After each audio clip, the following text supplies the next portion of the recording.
Most real estate agents don't actually struggle when it comes to scripting, understanding contracts, or having the right market knowledge. They struggle with having real connection to their clients. And that's why deals end up falling apart sometimes and referrals never even come. If you've ever felt awkward trying to make small talk with your clients or are just worried about coming off as too salesy, this one simple acronym to learn will completely change your conversations. Hi, my name is Brigid Schlegel. I am an Austin, Texas real estate agent with eXp Realty and the Wolfpack Group, and this is my second channel where I focus on helping other real estate agents build their legacy, not just their production volume. If you are a real estate agent that wants to start prioritizing having better conversations and longer lasting relationships, or even just a referral-based business in general, this video is going to be for you. Real estate is not just a transactional business, it is a relationship business. And one of the easiest frameworks I use whenever I'm talking to my buyer and seller clients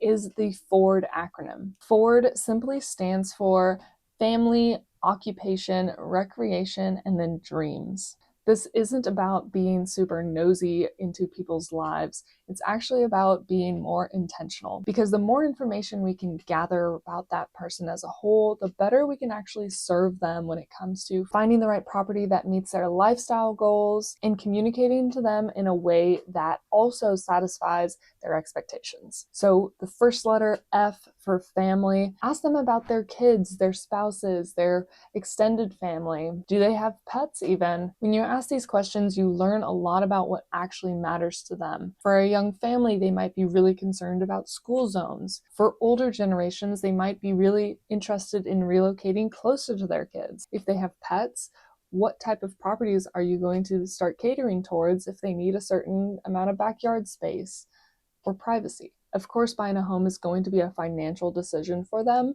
but all of these aspects that are intertwined into their family life are also going to play a role in the emotional side of which home they end up choosing. But all these family relationships and lifestyle aspects to those people are going to have a role in the emotional decision that they end up making into which home is the right fit for them. Number 2 is occupation, for O. This is where you can get this is where you start getting a really good understanding about what this person does with probably the majority of their time throughout the week. What does their schedule look like? How stable is their income? What type of commute are they going to be considering in this next move? And also, what type of stress levels are you finding with that particular occupation that they have? That can play a huge role in their availability in the buying and selling process, and also just the amount of time and energy that they're able to put towards the whole process. And further, when you dig into these aspects, it humanizes yourself a lot as well. It shows that you're interested in them as a human, not just in getting this deal to the closing table and getting your commission check. Number 3 is recreation. This is also where rapport starts building deeper. What are their hobbies? What do they do for fitness? What do they do for church? Do they like to travel a lot? Are there kids in a lot of different sports? What are some things that maybe you guys have commonalities about that overlap?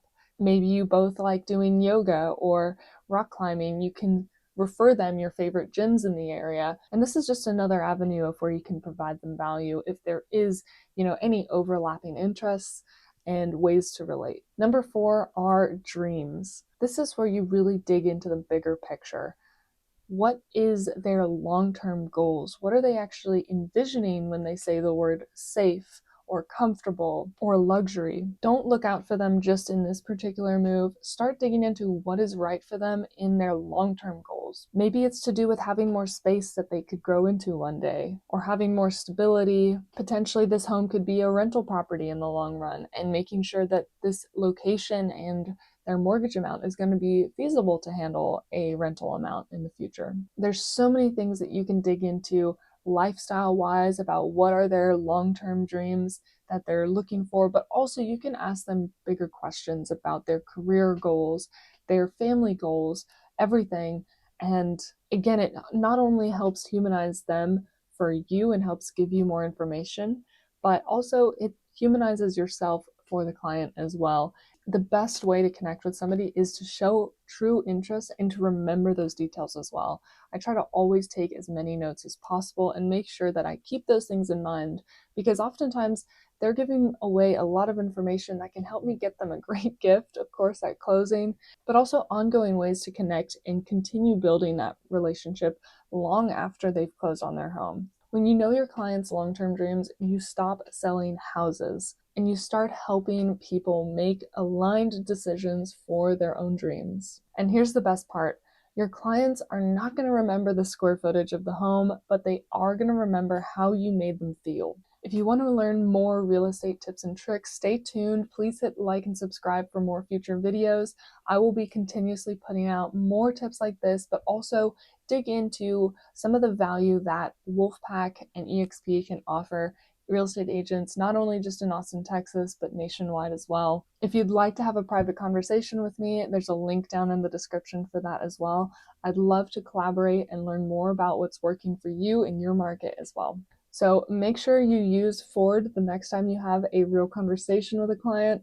I promise it will change the way that you are able to connect and build longer lasting relationships with your buyers and sellers. And if you find that this has already helped you, please drop a comment down below. I'd love to hear about your results.